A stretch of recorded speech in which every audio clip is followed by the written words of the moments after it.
Okay, Geeta Dhyan.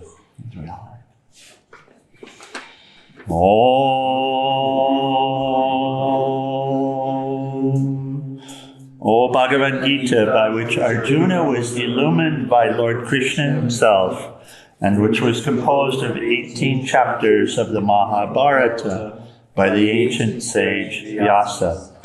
O Divine Mother, destroyer of rebirth, who showers the nectar of oneness upon us. O Bhagavad Gita, my affectionate mother, on thee I meditate. All the Upanishads are the cows, the milker is the cowherd boy Krishna, Arjuna is the calf, people of purified intellect are the drinkers, and the milk is the supreme nectar of the Gita. My salutations to the Lord, who is the source of supreme bliss, whose grace makes the mute eloquent and the crippled cross mountains. Hare Om Tat Sat. Okay, good morning. Learn anything on the camping trip this weekend? Working through it. Did you apply any of the Bhagavad Gita teachings in camping? Trying. Very good. Seeing it in that light.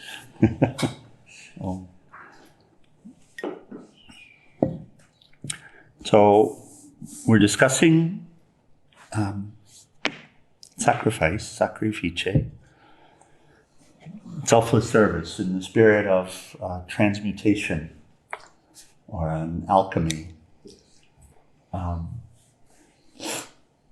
That through selfless action, this is what Lord Krishna is teaching, that through selfless action one makes the mundane divine. And we'll continue in the vein.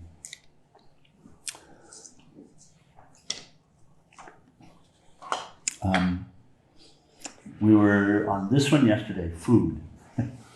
What did we say? 70% of the thoughts like that related to food. So let's do the math. 70,000 thoughts a day, 70% of the thoughts. 49,000? Okay. Food or substance, consumable substance. So same concept. Food, drink, like that. I heard too, we spent about 7 years in the bathroom. also related to food, isn't it?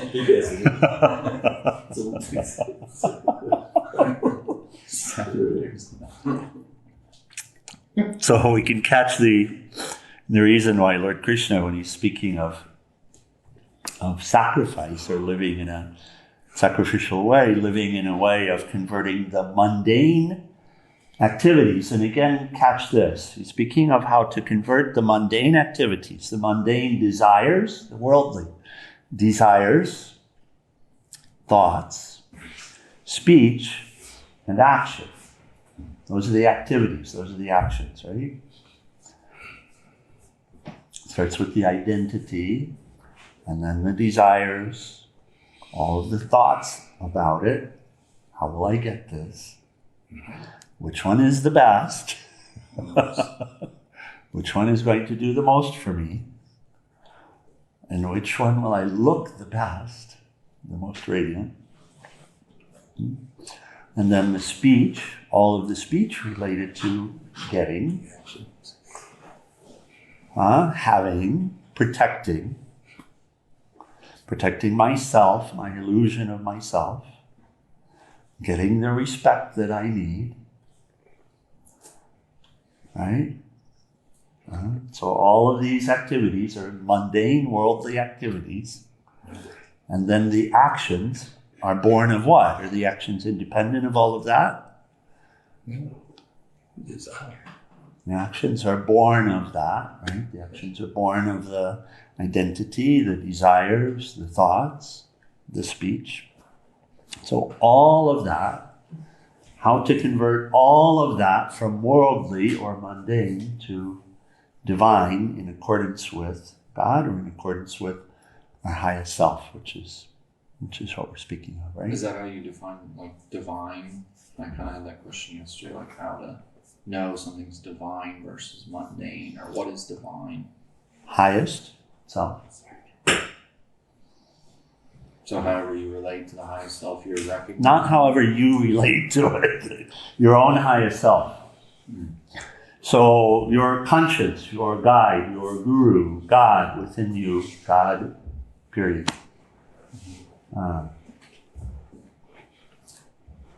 Ideal,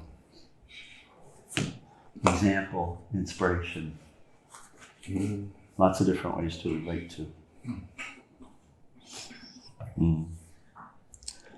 But we may still be relating to and following the guidance of the lower self, of the instinctive self.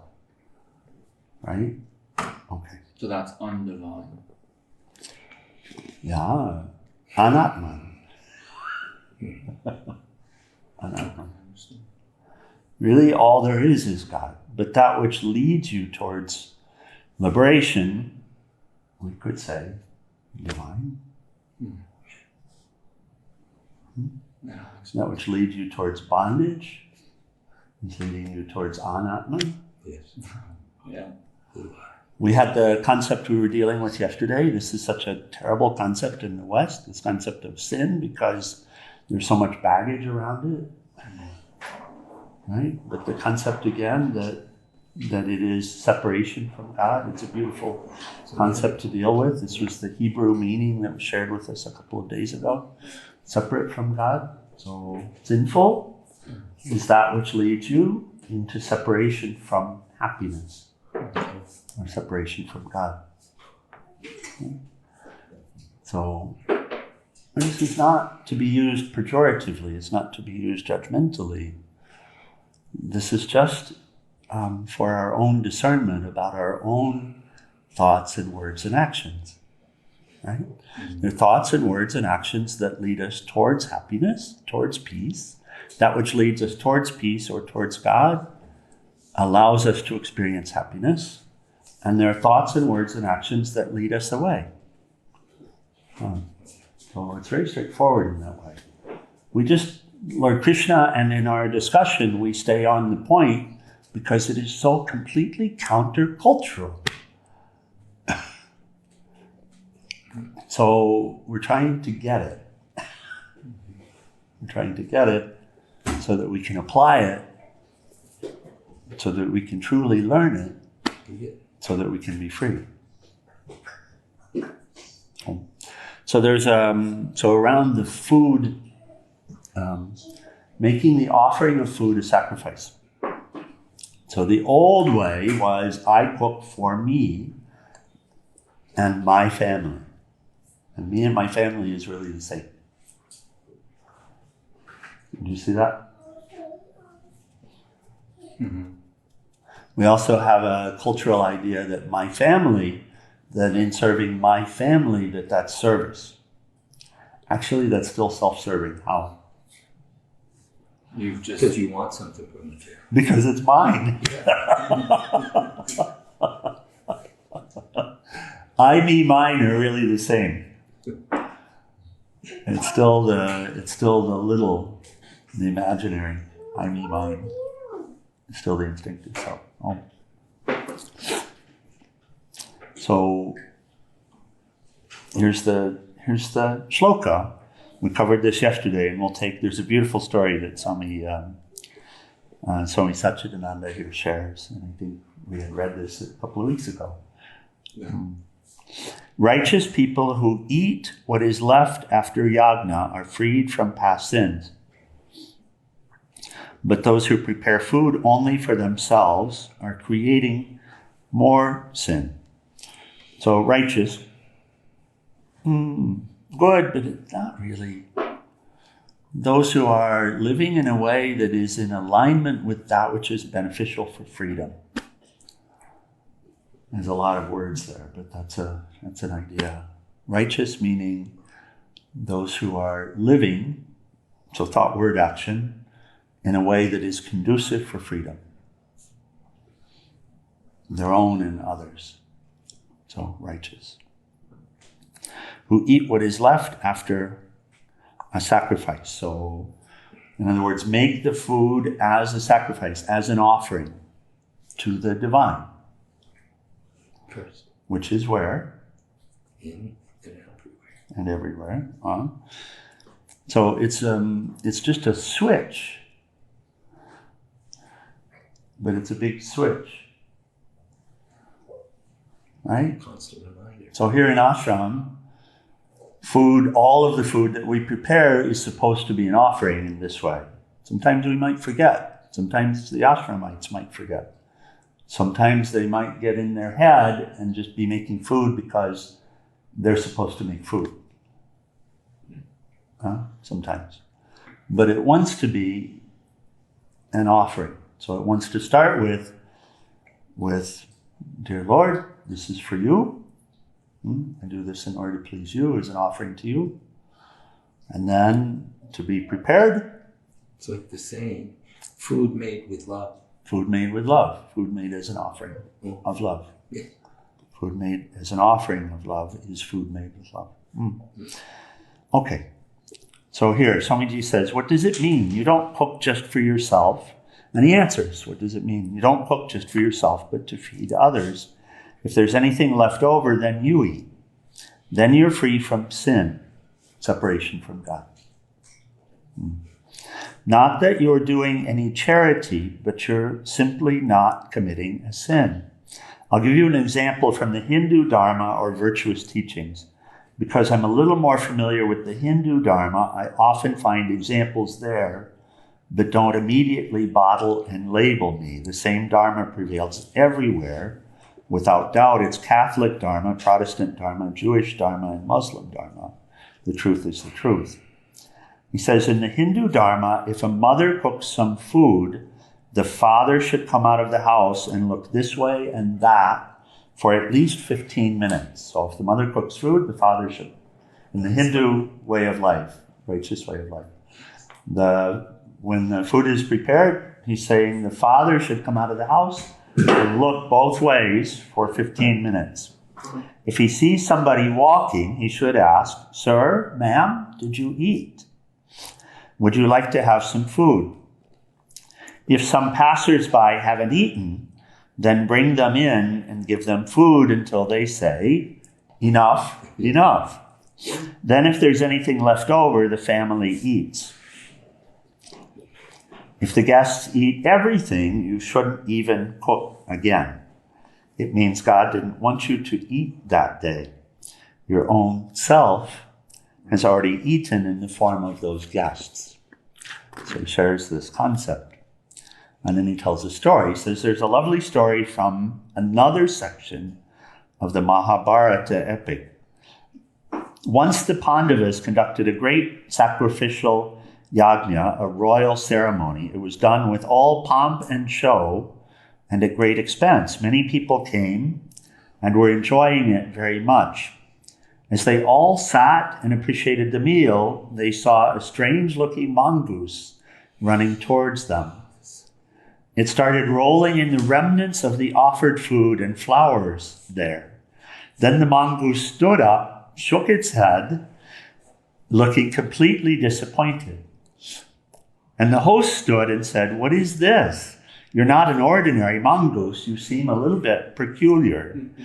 We see one half of your body is golden, the other half is ordinary mongoose color. How did this happen? And the mongoose says, oh, that's a long story. I don't know whether it's worth telling you. Please tell, they said. We want to know. Well then, because you're asking, I'll tell you. I was just an ordinary mongoose before, without this golden color. One day I was roaming around, I came across a small hut, and I just sat outside and watched what was happening there. A poor teacher, his wife, his son, and daughter-in-law were living there. At the time, there was a terrible famine. Food was scarce. They didn't have anything to eat. But fortunately, one of his old students had brought some flour to be cooked into some rotis. It's a flat bread. That's the traditional Indian bread, or one of. The teacher's wife was preparing it. Everything was ready. As usual, the teacher, a pious man, came out looking this way and that to see if anybody was there, because the scriptures say to treat as God the one who comes in the form of a guest. The teacher saw somebody coming and said, "Sir, would you like to have some food?" "Oh yes, I'm very hungry." So he was invited in. The wife had 4 rotis, 1 for each person. So the teacher gave his share to the guest, and the guest ate it. And then the wife came up, "Sir, may I offer 1 more?" "Oh, yes, yes. I don't know why I'm so terribly hungry." So he ate that also. When the son and daughter-in-law saw this, they came with their shares too. "Sir, we would like to offer these also, if you can eat them." "I think I can." And he did. Then he said, "Thank you so much. God bless you all." And he just walked out. In half an hour, all the 4 collapsed and died because they were so weak from this terrible hunger. But I saw that they died in a state of joy. I was watching everything. I was also hungry. So I went in to see if anything had dropped to the ground as they made the roti. I saw only a little flour and crumbs. It wasn't even fit to eat. So I just went there and rolled over in it. And when I got up, I saw half of my body had become golden. And then I understood, oh, there's something mysterious, miraculous, and divine in their actions. Yes, they truly dedicated their lives for the sake of another. They performed a truly beneficial yajna. And somehow I got this crazy idea, how am I going to get the other half also golden? Then I heard that Yudhishthira, the great Pandava, was preparing the royal yajna. So I thought, surely this will be much greater than those 4 people, those 4 poor people. I came running all the way here. But now, you see, the mongoose indicated his body, which was still only half golden. Not so good. You should have seen Yudhishthira's face. So it's not the pomp and show, but the quality of your heart in the sacrifice that's important. In the Pandavas' yajna, there was also sacrifice, but probably it was mingled with a little pride. We're doing it. Those poor people had humility in their offering, and they really experienced God. In this light, we can judge our own actions. It might look charitable, but is it really? Does it have that touch of selflessness? If your actions are like that, you are already liberated. You may still be in the human form walking around like everybody else, but you are God on the face of the earth. That's the greatness of karma yoga. So the next shloka, and we continue in the vein. From food, number 14, from food all beings arise. Does that make sense? Yes. You get it? From food, The body. all beings arise. Yeah? You see it? Animated Air, earth. the trees, soil. No food, no beings. Correct. Our bodies are food. Yeah, the bodies are food, right? Yeah. There you go, you got it. Practically, that was a beautiful illustration. From food, the bodies arise. Look at all of the bodies that came from out here. Look at them. The garden is full of bodies. And they all arose from food. The nutrients. Yes. In the company of what? The sun. God. And what was different? Oh, come on. What was different? They weren't there earlier. They weren't even there last year. The rain, thank you. I was thinking God's square. Very good, very good. From rain, food originates. Yeah. From rain, food originates. Rain is the result of selfless sacrifice. This is the teaching. Oh. Rain is the result of selfless sacrifice or yajna. And you know, it's funny, we can sit around in Western society and we can say, no, this doesn't make any sense. I don't get it, but we're all living in drought. That's karma. So, and this is not inconsistent. Rain is the result of selfless sacrifice. And a sacrifice is the result of actions. So, it's a great teaching, and it's in a logical order. One more time. From food, just catch it and see if you can see it. From food, all beings arise. Yes?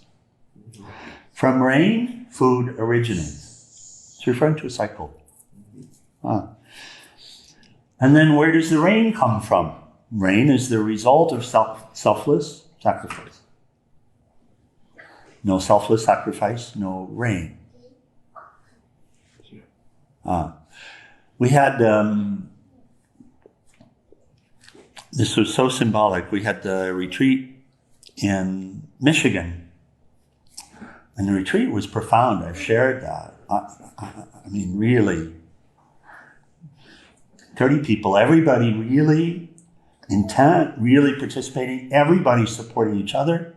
The sacrificial spirit was there. You could just feel it in the space. People would get up early in order to prepare the space and to serve, and carrying the harmoniums over, setting up the space every morning. In Michigan, there's this dew that comes every night, and we were outdoors, so the space had to be prepared every morning and then at night.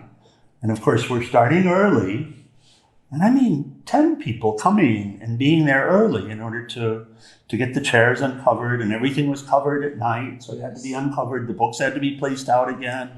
The prasadam had to be prepared and had to be offered just so. And everybody did. It was amazing. Harmony. Really amazing.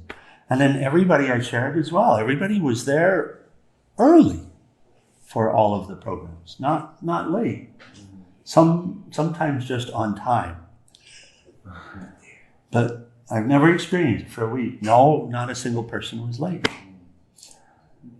And the last day, so the sacrificial spirit was there all through it. The last day, it rained all day. So, and this is actually in accordance with this very teaching. It wasn't a forecasted rain. It came the last day of the retreat. It was also the day there had been work going on with the river there, a big project. The river had been dammed. The river runs through the retreat. It had been dammed. And for 100 years, there was a lake there. And this particular day, the last day of the retreat, there had been a big project approved, grants that came in order to support it. The dam had been removed 7 years earlier, but the river was running in a new channel, which he didn't really want to run in. And so this project was approved and supported to determine the historical route of the river, and then to help her to come back to that original route. And that Friday, the last day of the retreat, was also the day that the river began to run in that. Mataji, you understand the significance of that? Yes, So, changing the course. yeah, and the rains came that day.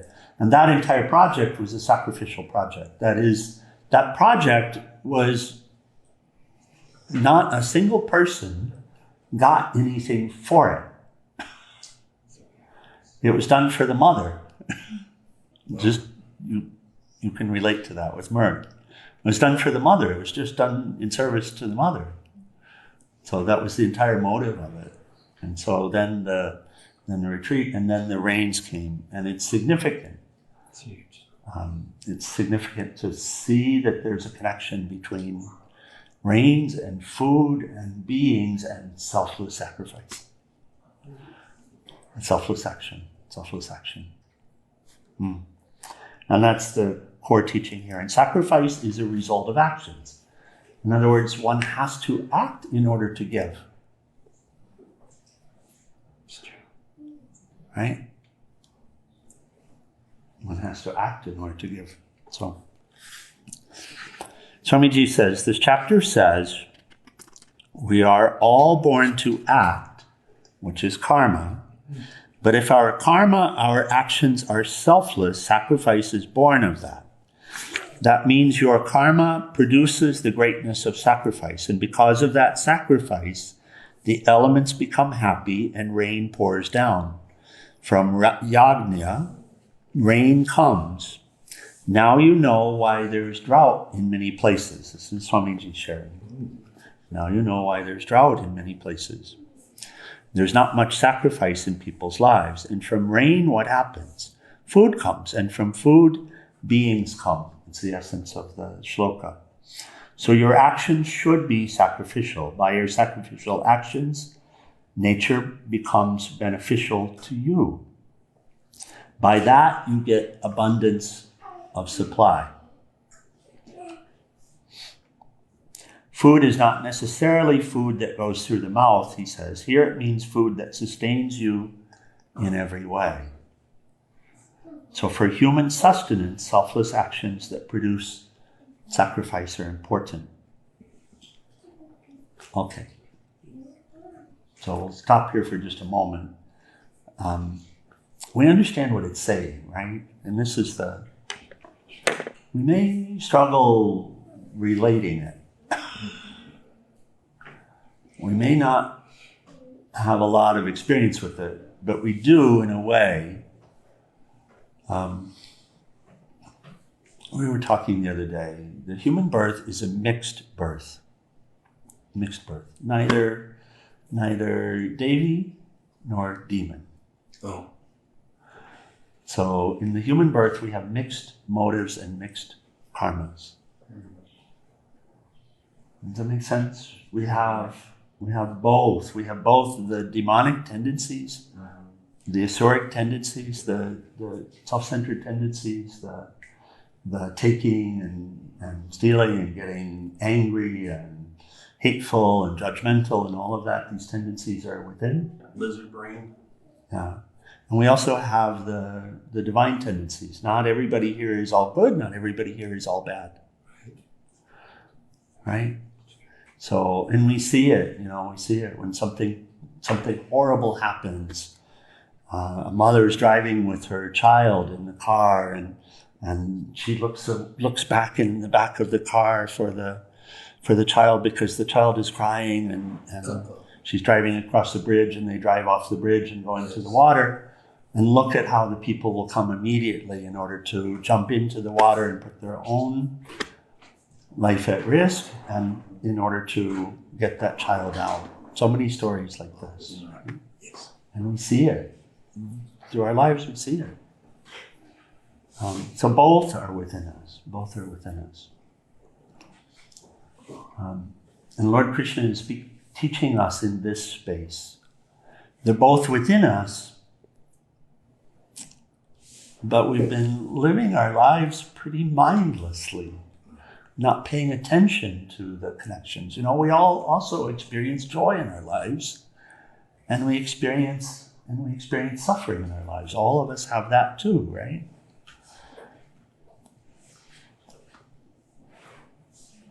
And this lower self will take credit for it. That's the tendency of this ego. And he'll say, I had that joy because I worked for it. I did this, I did that. And now I'm going to do more. But in fact, the teaching that's being shared is that it's the opposite of that. It's actually the experience of joy, the experience of happiness that is related to dharma, related to yajna or selfless service. Yes. Engaging selflessly. And the fruit of that selfless action is peace. Peace of mind. And peace of mind is happiness. So he continues to teach in a way to help us to see that it's that highest that we're wanting to honor. Does it resonate? Yeah. We understand what's being shared, right? Can we see the connection that's being shared? Yeah. And can we see the experience in modern society? Can we see how it is that modern society has become the way it is? That we have drought everywhere. Can we see it? Yeah, I wasn't told any of this Oh, as a kid. It was, what career do you want to do? How much money will you make out of this career? Is it something you like to do? No one ever said, how can you serve others? That was never even in discussion. Yeah. That was not in the counseling sessions in senior year. Certainly, I could say it was around me, but I wasn't having a lot of it at the time. Okay, so we'll read a couple. Yes, please. What's the modern application of the offering of food in the householder scenario? Because there's not people on the streets that are hungry. And in fact, in our society, we have the opposite problem where people are overfed. Do we invite people over for dinner prior? That's one of the ways to do it. Another way to do it is to take food. To take food to neighbors, to hop in the car and take food. There's a lot of people on the streets who are hungry. Yeah. You can go to And we can drive a little bit and find places where people are hungry and just take food. I can give an example. Yesterday I prepared my seeds, my raisins, and crackers after I dropped Benita off to do my second part of the day. Right. And I see we're stuck in traffic. I see a person on the side of the road. I get up to him. He's got a sign that says hungry. Mm-hmm. So I roll down my window. I hand him my food. And the peace I got just from doing that, and unexpected. And then after I'm done riding the bike, I go to a friend's house. I get fed. The judgmental idea will arise within. It comes from the ego-centered nature that says, they don't really need food. They're gaming, they're doing this, they're doing that. But there are people all around with hungry signs and all of that. We just drive and offer. Yes. So can make treats, for example, just as an offering, not to have them and take them to a group of people, the vineyard workers who took some cookies a couple of days ago. And I realized we need to do that more often, by the way. So, like that. When I first heard, years ago, when I first heard that I needed to serve, and it finally sank in through this thick skin enough to say, okay, what to do, the first idea that came was feeding people. And so what I did, I was living in San Francisco, and what I did one day a week is I made vegetarian sandwiches, and I went to the Bowery and just walked around and met people and asked them if they'd like something to eat. So I also have to be careful about this because my offering becomes Brooke's work. I say to ashram, get some food for ashram. Well, that means I'm asking her to go to Costco, pick everything up, and that's not my offering, that's her offering. And I want to participate in that, but I don't cook myself. right. Or even chop, to be honest. So- I work. And, Yeah. So I have to be very cautious. I don't want it like that, Yeah. I need to participate in this, I feel. So everybody can cook. Everybody can cook. It's not that we have to cook all the time like that, but everybody can cook. Generally speaking, in ashram, the guidance that we receive and that we practice is everyone should cook. And they may not be in the rotation, they may not have every meal, but everybody can prepare a prasadam, everybody can do something with food. Food is just such a when we look for how to serve or how to be of service, food, since it's so much of our day-to-day life, is one that rises up. And is a very practical means. She can prepare something and you can drive around and offer it too. And that sounds like a partnership. Born in service. I can say from living on the streets that when people would offer me food with a smile and with love, it meant more to me than anything in the world. Awesome. Because there was something in my day, there was like a glimmer of light in the day. You know, someone smiled. Nobody's smiling at you on the streets. And a lot of people will shun you and give you, and you get the feeling that they're saying just what Swamiji said, they're conning, or, you know, you get the feeling that their thoughts, you feel the way that they feel about you intuitively. So when someone would just offer me food and smile, like sometimes the church fans would come and they'd have a bunch of food, and everybody would come because they wanted to be smiled at, you know, and just told, hey, what do you need? Like, I need socks bad. You know, that felt really nice. I really did need socks. When we make something an offering, whatever it is, whether it's food or our time or some gift that we provide, or even beneficial action, just simply beneficial action. We can offer our ear, that's also action. Right? We can offer a smile, that's action. We can offer a well wish, which is also action.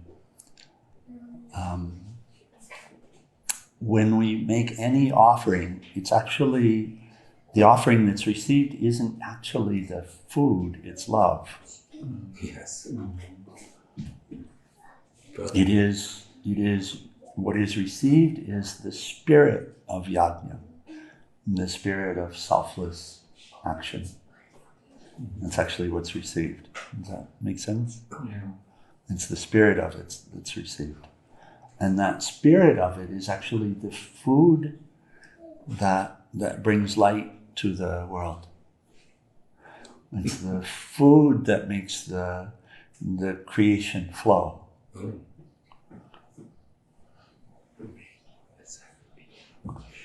That's the manna from heaven. Yes.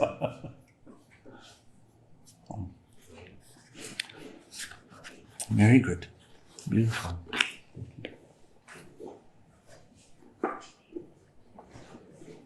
Okay. Anything else? We'll close in the morning. It reminds me when the disciples came to Jesus with food, and Jesus said, I already have food. And they were like, oh, who brought you the food?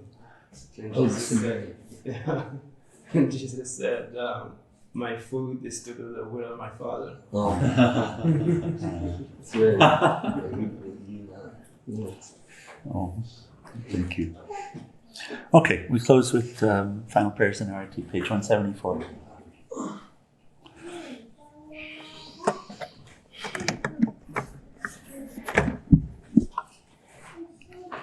When I was walking in India, before I came to the U.S. to walk pilgrimage, I walked for a couple of weeks, literally just a couple of weeks in India. And as I would walk, I was offered food so many times. Just walking very simply in this cloth, carrying nothing. So the spirit of yajna is still very much alive in India. That is always that one. They will offer food to any stranger. Anyway, Especially people who are the walking. stranger they are, the better. That's good enough. And always they will do that, especially when you are doing parikramas. Parikramas means going around the sacred places. They will always, people will be there everywhere to offer food. So walking and people are walking. Yeah. Another one is. And then, anything, even whatever their needs are, they will offer. and then we found that spirit is here too. It just gets covered up. That spirit of selflessness is actually the underlying nature of everyone here. It just gets covered up. Can I say one more thing? Oh. For those of us that drive, like today, instead of one bag, I prepared 2 bags of seeds in the race. To just have like those little crackers in your car. So if you see homeless people and whatnot, walk up. I mean, it's so nice to see their persona change, because it is like Gopala said, it's a glimmer of hope that there's humanity. Keep them in the car and it's that simple because they stay for a little while too. By the way, you asked practical. And then there are things that we apply, that we're guided to apply, that are also simple. We feed the animals before we feed ourselves. That's the guidance. That's the guidance, because they're reliant upon it. That's right. So it gives us an opportunity again to get out of ourselves and to engage in that sacrificial spirit. So thinkers should be fed before people. When we're carrying a meal to someone, we're taking a meal to Dharmajan or something like that, absolutely we should take the opportunity to take the meal to him first and then eat, not the other way around. The guidance is not for us to eat first, the guidance is for us to take care of our service. So if we're to make a bowl for someone, we make the bowl for someone first. And then we eat. This is the guidance. Beautiful. That's the guidance. It's rooted in the same spirit. Exactly the same spirit. It's salvation. So for family, okay, fine, it's family. It's just family today. So we offer to everyone else first, and then we eat like that. Oh, okay, 174.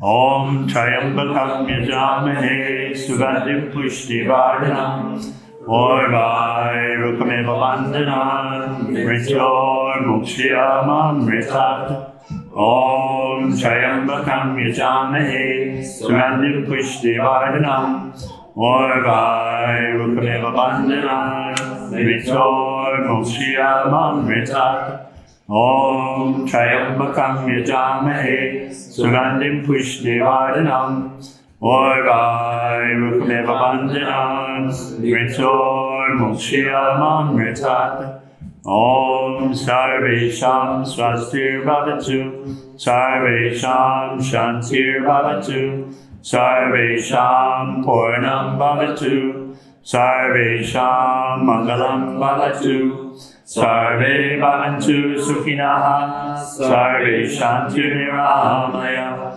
Sarve Bhadrani Pashyantu Makashi Dukhabhag Bhave Asato Ma Satgamaya Tamaso Ma Jyotir Gamaya Mrityor Ma Mritam Gamaya Om Purnamida Purnamidam Purna Purnamudachyate Purnasya Purnamadaya Purnameva Vasishyate Om Shanti Shanti Shanti.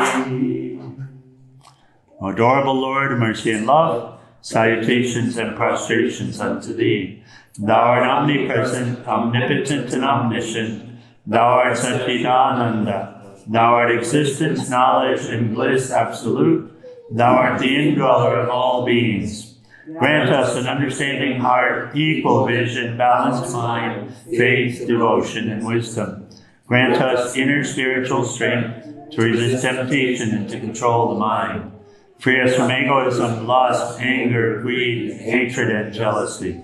Fill our hearts with divine virtues. Let us behold Thee in all these names and forms.